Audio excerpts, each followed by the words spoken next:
Bassett Creek opening is down here, and what's the one upriver just south of the 10th Avenue Bridge there? That's Bassett. That is the real Bassett Creek. Yeah, this was a reroute of the earlier 1920s tunnel that was handling storm water flow. And in '92, they greatly increased the capacity by taking it off a little farther up the old tunnel and routing it a little diagonally over to drop in here. That also let them get a drop on there, so you had the capacity to flush it out faster too. So it's the Bassett Creek watershed, and so it's still part of Bassett Creek. There still is a Bassett Creek, and there still is the earlier tunnel there too. Most of you probably heard about the oil spill that got into the Bassett Creek tunnel, came out in the Mississippi. Well, that was the upper tunnel. Had that truck turned over 100 yards further this way, it would have flowed out of this one.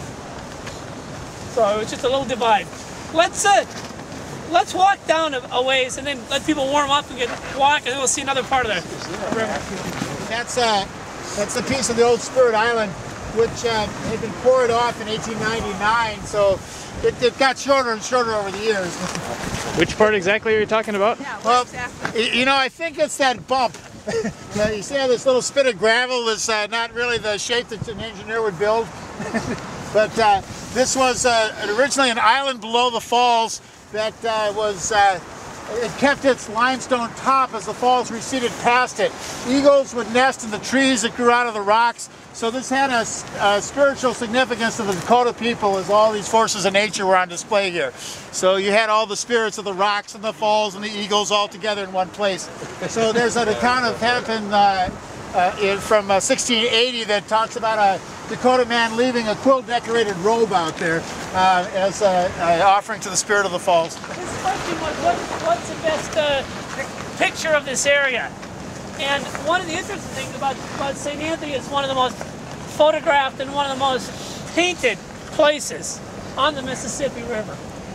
It's a real, Lucille King called it a landmark in the wilderness. That's what it was. People as early as once Hennepin in 1680 put it in his book, it became a real landmark. People knew they had to come to St. Anthony. And so the painters here are some of the best painters that have painted the Mississippi River. Henry Lewis, who did a panorama of the whole Mississippi, painted St. Anthony. Seth Eastman, George Catlin, who painted a lot of American Indian paintings, other paintings. Albert Bierstadt, the great painter of the West and of Yosemite, has a fabulous painting of St. Anthony Falls. Fournier, yeah. So there's a number of painters who paint St. Anthony Falls. You can go around the Minneapolis Institute of Art and find several. Yeah.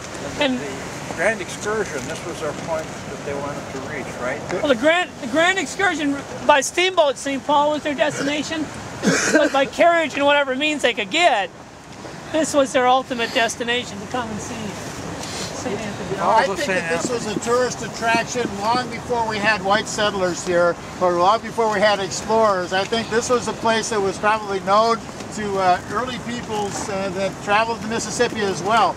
And just like we come to see remarkable things, I expect that people probably traveled for many, many miles to see the falls even before the first explorers were coming up here. When Hennepin came here in 1680, they came downriver. That's when he first saw it. When he came upriver, they stopped in St. Paul, went up Phelan Creek corridor to the villages at Mille Lacs. That was in May. In July, they come back down the river, and that's when Hennepin so-called discovers St. Anthony Falls and renames it after his patron saint, Anthony of Padua. So when he gets here, he sees a Dakota man offers a porcupine or beaver skin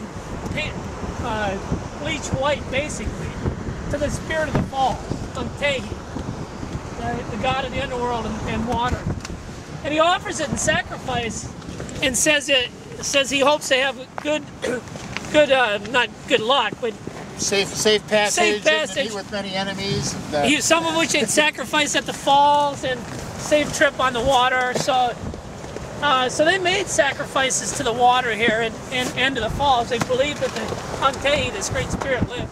When the falls was down further, wasn't it probably a higher fall than too? As it migrates up, it's Yes, less? Or because the drop is there, but also because this river channel is filled in over time too. And you had the Glacial River Warren with its incredible flow pouring down through, from the Minnesota River channel into St. Paul.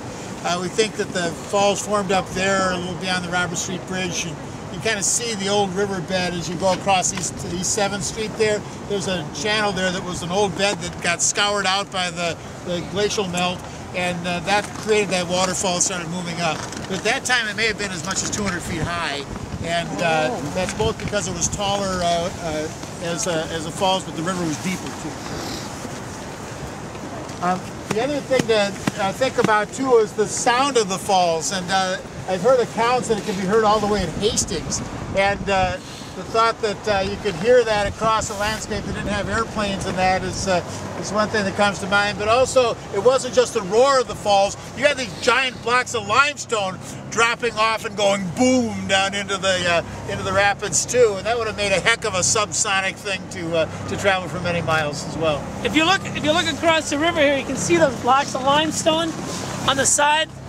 Those are some of the remnants of limestone that actually collapsed from the edge of the falls. Can you talk about the reason they were drawing this down?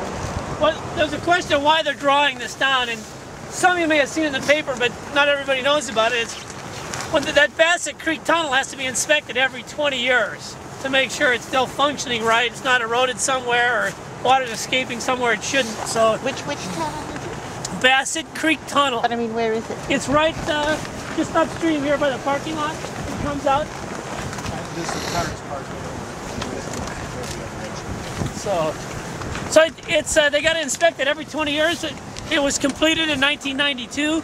So they're going to do the inspection this year. Well, if they find problems, they'd have to do it when it's drawn down too for an extended period to do their work.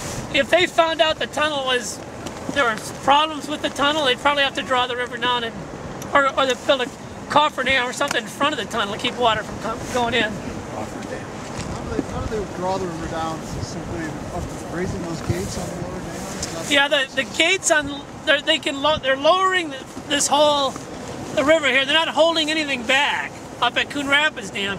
They're letting water out of Lower St. Anthony. There's 3 Tanner Gate bays there, so they just lift up that Tanner Gate and let water run through a little faster.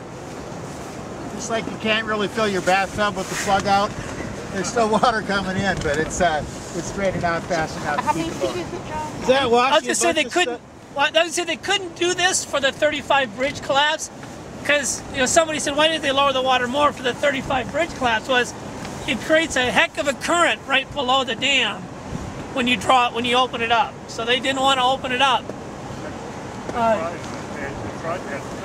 Yeah, they opened it up a little too much and then cut it back. I'm sorry, go ahead.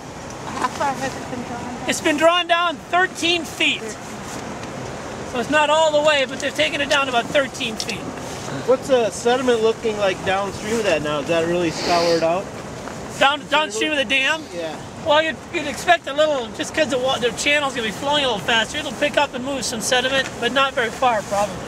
It really is in these flood conditions that we have, the big floods, that you get the incredible scour, and it's a whole order of magnitude difference when you've got a big river here.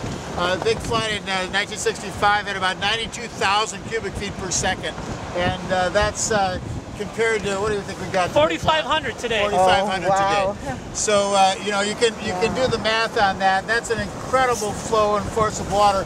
We know that there were big boulders of riprap placed around the bridge piers here after the 1965 flood, and those are about 400-pound boulders. In the 97 flood, they went down to inspect underneath one of the piers here and found those 400-pound boulders had been washed away, and that they were getting another scour problem underneath one of the piers of the bridge. It wasn't until those floodwaters went down that they were able to really get the cameras down and peek underneath, and they had nearly 17 feet of scour underneath one of these piers here. So with this incredible force of water through here and just a sandstone base, this bridge looks eternal, but it's resting on kind of a soft foundation. Oh, no.